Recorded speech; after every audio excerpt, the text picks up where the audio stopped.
باب الهوائي باب الهوائي اے مولا أعوذ بالله من الشيطان الرجيم بسم الله الرحمن الرحيم الحمد لله رب العالمين الصلاة والسلام على أشرف الأنبياء والمرسلين وخاتم النبيين سيدنا ونبينا وحبيب قلوبنا وطبيب نفوسنا أبي القاسم محمد اللهم صل على محمد وآل محمد وعلى أهل بيت الطيبين الطاهرين المعصومين المظلومين ولعنة الله على أعدائهم أجمعين أما بعد فقد قال الله تبارك وتعالى في القرآن الكريم وهو أصدق القائلين وقوله الحق بسم الله الرحمن الرحيم ربنا تقبل منا إنك أنت السميع العليم صلوات محمد وعلى محمد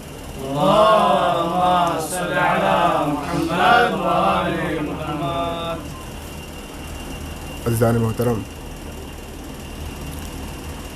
سب سے پہلے خداوند عالم کی بارگاہ میں دعا گو ہیں کہ خدا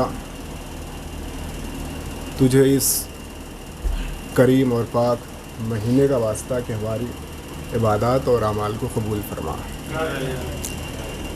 اور چونکہ زیادہ وقت لینا مقصود نہیں ہے، بس 2 سے 4 باتیں، اور انشاءاللہ اذان مغرب سے پہلے آپ کی زحمت تمام کی جائے گی۔ اور دوسرا مسئلہ یہ رہا کہ جو بھی چیزیں سوچی گئی تھی یا دیکھنے کی کوشش کی گئی کہ اسے بیان کیا جائے، یہ خیال آتا رہا کہ ممکن ہے آپ سن چکے ہوں، چونکہ بارہا اور متواتر ایک تسلسل ہے، سلسلہ چل رہا ہے بیانات کا، لہٰذا کچھ باتیں حالانکہ پہلے سے آپ کو پتہ ہوگی، لیکن ثواباً چونکہ حاضری دینا تھا اس لیے چند نکات لے کے آپ کی خدمت میں حاضر ہوا ہوں۔ میں نے جس آیت کو سرنامہ سخن قرار دیا، یہ نہایت ہی مشہور ایک ٹکڑا جو کہ عموماً ہم اپنی دعاؤں کے خاتمے پہ اس کا ذکر کرتے ہیں کہ ربنا تقبل منا انک انت السمیع العلیم۔ میرے عزیزوں، جو کہ موقع ماہ صیام کا ہے، بہار قرآن یا عبادتوں کے عروج کا ہے، لہذا جو بھی باتیں ہوں گی اسی سے جڑی ہوئی، ممکن ہے اس سے پہلے کسی نے بیان کیا ہو، ماہ مبارک یا رمضان کریم کو اول السنہ کہا گیا ہے کہ یہ سال کا پہلا مہینہ ہے۔ میرے عزیزوں، اسے شہری یا قمری اعتبار سے سال کا پہلا مہینہ نہیں کہا گیا، بلکہ آپ جب دیکھیں تو اسے علماء نے جو بیان فرمایا ہے، انہوں نے کہا کہ ماہ مبارک سال کا پہلا مہینہ اس عنوان سے نہیں ہے کہ چونکہ یہ قمری ہے یا شمسی ہے، بلکہ یہ ماہ اول اس لیے ہے چونکہ انسان کی روح کی طہارت کے حصول کے لیے اس مہینے سے بڑھ کے کوئی مہینہ نہیں ہے، لہذا روح کی پاکیزگی کے اعتبار سے یہ مہینہ سال کا پہلا مہینہ ہے۔ اور انسان کو چاہیے کہ جتنا ہو سکے اس مہینے کی بابرکت ساعات میں یا اس مہینے کے بابرکت ایام میں انسان جتنا اس سے ممکن ہو سکے طلب استغفار و طلب توبہ کر لے، چونکہ توبہ اور استغفار کے لیے ماہ مبارک رمضان سے بہتر اور کوئی موقع اور مہینہ ہم کو میسر نہیں ہے۔ اور اگر انسان طلب استغفار و توبہ کر لے رہا ہے تو پھر اس کے اور خدا کے راز و نیاز کے درمیان کوئی شے حائل نہیں ہونے والی ہے، چونکہ چھٹے امام نے اپنے صحابی سے کہا، اے میرے چاہنے والے، اگر چاہتا ہے کہ تیرے اور خدا کے راز و نیاز کے درمیان کوئی شے حائل نہ ہو، اگر چاہتا ہے کہ تو اس ماہ مبارک کی تمام تر خصوصیت کو سمیٹ لے تو تجھے چاہیے کہ استقبال ماہ رمضان میں جتنا ہو سکے اپنے دل اور اپنی روح کو تو خالص بنا لے، تقوی اختیار کر، طلب توبہ و استغفار کر. اس کے بعد جب تو ماہ مبارک رمضان سے تو منسلک ہو تو ایسا رہے کہ تو براہ راست خدا سے راز و نیاز کر سکے. تو یعنی طلب و توبہ اور استغفار میں اتنی قوت ہے, اتنی خاص. ایک صلوات پڑھیں محمد والے محمد پہ.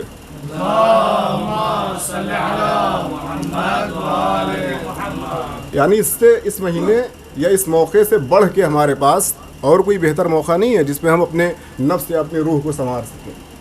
میرے عزیز و رسول اسلام فرماتے ہیں کہ ماہ مبارک میں بندہ خدا کا مہمان ہوتا ہے, اور انہوں نے فرمایا کہ خدا جو کہ میزبان ہے اپنے بندوں کا, وہ اپنے مہمانوں کی میزبانی کے لیے ماہ مبارک میں ایک وسیع دسترخوان لگاتا ہے.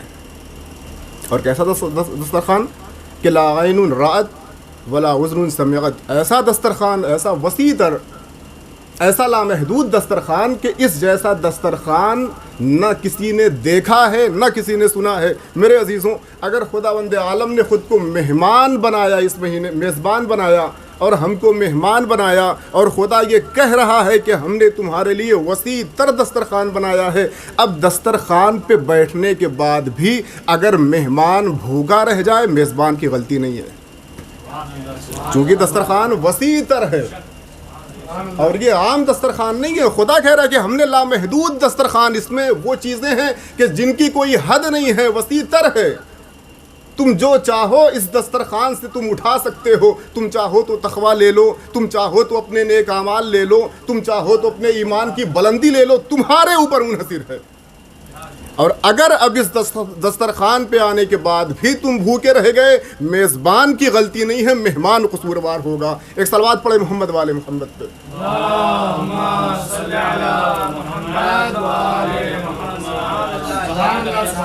چونکہ اس کے ذریعہ, اس بابرکت موقع کے ذریعہ انسان اپنی روح کو تازہ کرے, انسان اپنی روح کو پاکیزہ کرے. اور انسان کی روح اگر پاک ہو گئی تو پھر اسے خدا سے راز و نیاز کرنے میں کوئی مشکل درپیش نہیں ہے.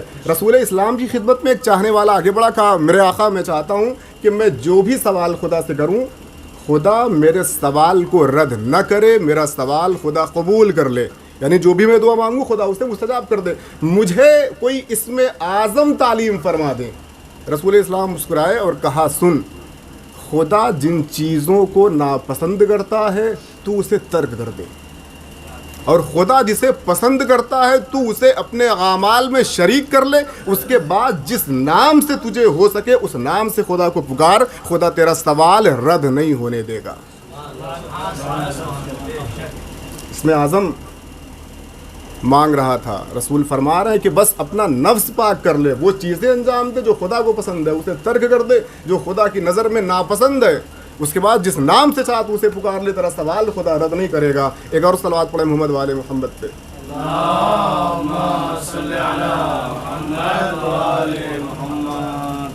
جتنا ممکن ہو سکے ہم اس مہینے کی برکت سے اپنے آپ کو نکھاریں, اپنی روح کو ہم پاکیزہ کریں. اور میرے عزیزوں, ہمیں اب چونکہ یہ میرا خطاب آپ سے ڈائریکٹ نہیں ہے, مجھے پتہ ہے لائیو جا رہا ہے, اور بھی جو لوگ سنیں گے بالخصوص میں ان سے مخاطب ہوں کہ جہاں پہ استغفار اور توبہ کی بات آ رہی ہے, انسان اپنے نفس سے کبھی سوال کرے. کسی مرحلے میں انسان جب پھنس جائے, کوئی مسئلہ درپیش ہو یا کوئی بات ہو, یا مثلاً دعا کا مسئلہ لے لیں, اس کی دعا پوری نہ ہو رہی ہو, یا لاکھ کوششیں کرنے کے بعد بھی اس کی بات خدا تک نہ جا رہی ہو, یا اس کے من مطابق اس کا کوئی عمل انجام نہ پا رہا ہو جبکہ وہ کوششیں پوری کرتا ہو, تو اسے اپنے نفس پہ غور کرنا چاہیے. ایک ادنا سی چھوٹی سی مثال, چونکہ ہم جتنے بھی یہاں پہ بیٹھے ہوئے ہیں سب تقریباً یو پی اور بہار کے لوگ ہیں, اور بہت آسان سی مثال جو ہمارے ذہنوں میں فوراً وارد ہو جائے گی. ہم اپنے یہاں دیکھتے ہیں کہ انسان جب کھیتی کرتا ہے تو کھیتی کرتے کرتے جب کھیت کی جتائی کرنے کے بعد اس میں دانہ ڈال دیتا ہے انسان, کچھ دن جو اس کی مدت ہے کہ اب اس دانے میں نمو پیدا ہوگا, اس سے پودا بنے گا. لیکن جب وہ دیکھتا ہے کہ نہیں اتنا دن ہو گیا پھر بھی پودا نہیں اگ رہا ہے, تو اس کی جو ایک ہیجانی کیفیت ہوتی ہے, جانے کے بعد وہ مٹی کو ہٹاتا ہے کہ جہاں پہ ہم نے دانہ ڈالا تھا اب تک تو اس میں نمو پیدا ہو جانا چاہیے تھا, کیا وجہ ہے کہ اس میں سے پودا اگ نہیں رہا. وہ مٹی ہٹا کے دیکھتا ہے کہ کہیں پتھر تو نہیں ہے, یا کوئی شے مادے تو نہیں بن رہی ہے, یا کوئی اور مشکل تو نہیں آ گئی ہے. ایک چھوٹا سا بیج اگانے کے لیے کسان جب دیکھتا ہے کہ نمو نہیں پیدا ہے اس میں, وہ غور کرتا ہے کہ کیا وجہ ہے. ایک چھوٹی سی شے کے لیے اگر نفس انسان کو ابھارتا ہے کہ جا کے دیکھو کیا خامی ہے یا کون سی شے مانے ہو رہی ہے, اسی اعتبار سے ہم کو بھی غور کرنا چاہیے کہ سارے انتظامات ہم نے کر لیے ہیں, ساری کوششیں ہم نے کر لی ہے, سارے وسیلے اور واسطے ہم نے دے ڈالے ہیں, لیکن پھر بھی اگر ہماری دعا قبول نہیں ہو رہی ہے, پھر بھی اگر ہمارے امور ہمارے حساب سے طے نہیں پائے جا رہے ہیں, تو ہمیں غور کرنا چاہیے کہیں ایسا تو نہیں ہے کہ ہمارے نفس کی کوئی خامی مانے بن رہی ہو, کہیں ایسا تو نہیں ہے کہ ہمارے اعمال اور ہمارے کردار کی کوئی شے رکاوٹ بن رہی ہو ہماری دعا کو قبول کرنے میں.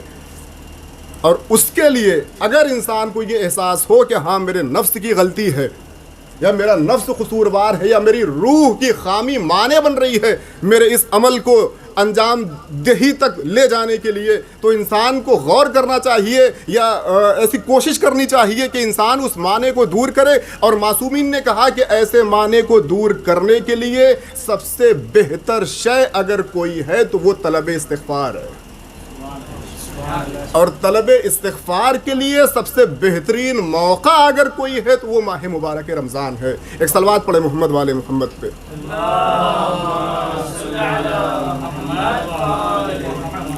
اور اب مسئلہ یہ رہا کہ چونکہ انسان طلب استغفار کرے یا طلب توبہ کرے یا خدا سے معافی مانگے اور یا اور نیک امور انجام دے, انسان جو بالکل ناحق یا غلطیوں میں لپٹ چکا ہے وہ کیسے اس طرف مائل ہوگا, اس کے لیے مشکل ہو جاتا ہے کہ وہ پھر سے راہ ناحق کو چھوڑ کے راہ حق پہ آ جائے, اس کے لیے آسان نہیں ہوتا. تو میرے عزیزوں ایسا بالکل نہیں ہے. خداوند عالم نے انسان کی فطرت میں ہی یہ شے رکھی ہے کہ ضمیر انسانیت حق مسئلوں پہ یا حق بات پہ وادار ہو جاتا ہے. ضمیر جگاتا ہے انسان کو, دیکھو یہ حق ہے, اس کی طرف تم قدم بڑھا دینا. یہ فطری طور پہ خدا نے ودیت کیا ہے. جہاں پہ چیز ناحق ہے خدا نے اس کی فطرت میں ڈال دیا ہے کہ اس محاذ پہ ضمیر انسان کو جھنجھوڑ دیتا ہے. مثال آپ دیکھیں کہ مثلا کسی کو چوری کرنے کا ارادہ ہو, کوئی انسان چوری کرنے کے لیے اگر جا رہا ہو, اس کی کیفیت آپ دیکھیں, ماتھے سے پسینہ ٹپک رہا ہے, پیروں میں لرزش ہے. روکا کس نے؟ دیکھ کون رہا ہے؟ آپ روز کی چوری کرنے والے ہیں, جائیے آرام سے چوری کر لیں. لیکن پھر بھی اس کا ضمیر اسے جھنجھوڑ رہا ہے, پسینے میں تربتر ہے, قدم لڑکھڑا رہے ہیں, ڈر ہے کہیں پکڑا نہ جائے. لیکن وہی انسان جس نے کسی کو اپنا قرض دیا ہو یا کسی کے پاس اس کا حق ہو, اب جب یہ وہی اپنا پیسہ اس کے پاس واپس لینے کے لیے جاتا ہے, نہ اس کے پیروں میں لرزش ہے, نہ اس کے ماتھے پہ پسینہ ہے, اطمینان لے کے جاتا ہے کہ مجھے اپنا پیسہ لینا ہے. یا وہی انسان جو رات کے اندھیرے میں کہیں پہ جاتا ہے, کہیں چوری کرنے کے لیے ڈرتا ہے کہ اگر کوئی بچہ جگ گیا, کسی بچے کی آواز اگر گھر سے آ گئی, وہ دبے پاؤں واپس بھاگ جاتا ہے. حالت اس کی ناچار ہے, پریشان ہے, پسینہ ہے جبیں پہ, قدم لرز رہے ہیں. لیکن وہی انسان ماہ مبارک میں کسی کو وقت سحر اگر جگانے کے لیے گھر جا رہا ہے, کسی کے دقل باب کر رہا ہے, گھر سے لاکھ شور بلند ہو رہا ہو, اس کی جبیں پہ شکن نہیں آتی. وجہ کیا ہے؟ چونکہ ایک طرف ناحق کا مسئلہ تھا, ایک طرف حق کا مسئلہ تھا. خدا نے فطرت انسانی میں وہ چیز ودیت کر دی کہ جہاں بھی ناحق کا مسئلہ آتا ہے انسان کا ضمیر اسے جھنجھوڑ کے کمزور کر دیتا ہے, اسے پسپا کر دیتا ہے. لیکن جہاں حق کا مسئلہ آتا ہے انسان لاکھ کمزور ہو, ضمیر اسے آواز دیتا ہے کہ تو پوری توانائی کے ساتھ کھڑے رہنا کیونکہ تو حق پا ہے.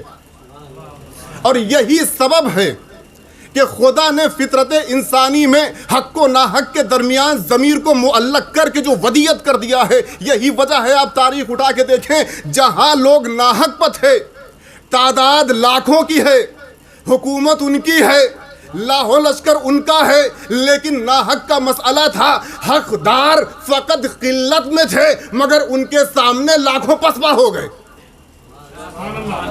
کربلا اٹھا کے آپ دیکھیں، لاکھوں کی تعداد، حکومت ان کی ہے، لشکر ان کا ہے، لیکن چونکہ نہ حق پہ ہے ضمیر نے کمزور کر دیا۔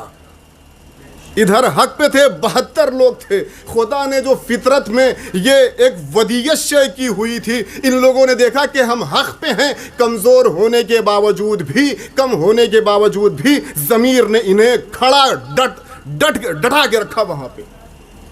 اور یہی مسئلہ جناب امام حسن کا آپ اٹھا کے دیکھیں، اپنے لوگوں سے ناچار ہونے کے بعد جو صلح کی ہے معاویہ سے، معاویہ نے جو صلح لی ہے اتنی آسانی سے نہیں کہ ہاں بس ایسے ہی صلح دے دو، امام نے شرطیں رکھی ہیں، کوئی نہیں ہے امام کے ساتھ، جتنے چاہنے والے ہیں سب نے دھوکہ دے دیا، کوئی آئے نہیں امام کے ساتھ۔ صلح کا مسئلہ پیش ہوا، امام نے کہا یہ شرطیں ہیں، اگر شرطیں قبول کر رہے ہو تو میں صلح کرنے کو راضی ہوں۔ معاویہ ناحق پہ تھا، ہیجانی کیفیت میں مبتلا ہوا، پریشان ہو گیا، فوراً بنا کچھ سوچے سمجھے اس نے کہا حسن تمہاری شرطیں ہمیں قبول ہے، بس صلح کر لو۔ ناحق پہ تھا، ضمیر نے پسپا کر دیا۔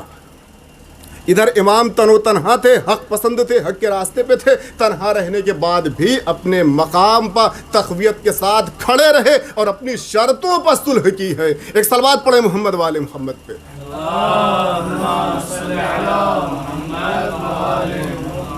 تو یہ فطری طور پہ انسان کے اندر خدا ودیعت کرتا ہے، بس منحصر ہے انسان کے اوپر کہ انسان کس پہلو پہ زیادہ دباؤ ڈالتا ہے۔ انسان چاہے تو ضمیر کی پستی کی طرف چلا جائے، انسان چاہے تو ضمیر کی زندگی کی طرف چلا جائے، یہ خود انسان کے وجود اور انسان کے نفس پر منحصر ہے۔ اور یہی وجہ ہے، آپ اسلام کی کوئی بھی تاریخ اٹھا کے دیکھیں، کوئی بھی جنگ ایسی نہیں ہے جس میں سے لوگ بھاگے نہ ہوں، لیکن کوئی ایسی جنگ آپ نہیں دکھا سکتے جس میں بھاگنے والا اہل بیت کے گھرانے کا رہا ہو۔ چونکہ اہل بیت کے گھرانے کے ہیں، حق پہ ہیں، ان کے اندر کمزوری نہیں آئی، تنہا بھی رہے، جنگ کے محاذ پر بھی رہے، اپنا قدم ڈٹا کے یہ کھڑے رہے، یہ تقویت سے پوری طاقت سے کھڑے رہے، کبھی انہوں نے میدان جنگ میں پشت نہیں دکھائی، اور یہ اہل بیت کا ہی گھرانہ ہے۔ آپ اٹھا کے دیکھیں، کوئی ایسا نہیں ہوگا جو موت سے بھاگتا ہو، چونکہ انسان جب اپنے ظرف اور اپنے ضمیر کے اعتبار سے حق کی طرف داری کرے گا، اس انسان کے دل سے موت کا خوف نکل جاتا ہے۔ یہی وجہ ہے کہ آپ جب اہل بیت کا گھرانہ اٹھا کے دیکھیں گے، اس میں موت کی تعریف جو ان کے گھر کے فرد نے بیان کی ہے وہ ایک سے بڑھ کے ایک ہے۔ یہی امام حسن جن کی ولادت کا دن گزرا ہے، ان کے بیٹے ہیں۔ کربلا میں جب امام حسین نے ان سے پوچھا کہ میرے لال تیرے نزدیک موت کا ذائقہ کیسا ہے، تو قاسم امام حسن کے بیٹے پلٹ کے آواز دیتے، بابا میرے نزدیک موت شہد سے زیادہ میٹھی ہے۔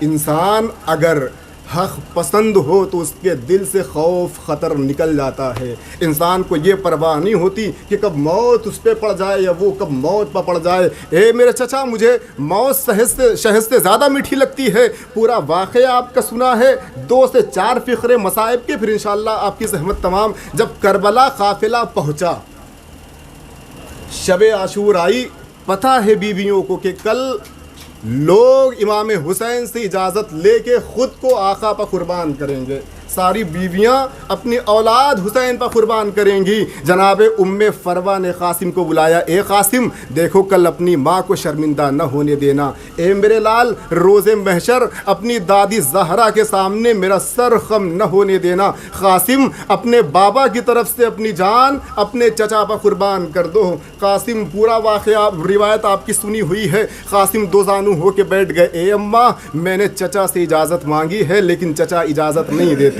عزیزوں جب وقت قتال وقت جنگ قریب آیا، جناب ام فروہ نے پھر قاسم کو بلایا، اے قاسم سب چلا گیا، اے قاسم سب نے اجازت مانگ لی، تم نے اب تک اجازت کیوں نہیں مانگی؟ قاسم نے پھر ہاتھ جوڑ دیا، اے اماں بارہا میں نے اجازت مانگی ہے لیکن میرے چچا مجھے اجازت نہیں دیتے۔ جناب ام فروہ کو کچھ یاد آیا، جناب قاسم کے بازو سے تعویذ کھولا، تعویذ کی تحریر جو اس میں تحریر تھی لے کے امام حسین کے پاس گئی ہیں۔ حسین نے تحریر کو اپنے آنکھوں سے لگایا. اے میرے قاسم جا خدا حافظ. حسین سے قاسم اجازت لینے کے بعد جب میدان جنگ میں آئے ہیں, فروا کا لال جنگ کرتے کرتے جب ناگہاں گھوڑے پر سنبھل نہ سکا, خیمے کا رخ کیا. اے چچا, قاسم کا آخری سلام. حسین مقتل میں آئے ہیں, لیکن عزیزوں کربلا کا واحد شہید ہے جو حسین کے پہنچنے سے پہلے اس دنیا کو الوداع کر گیا تھا.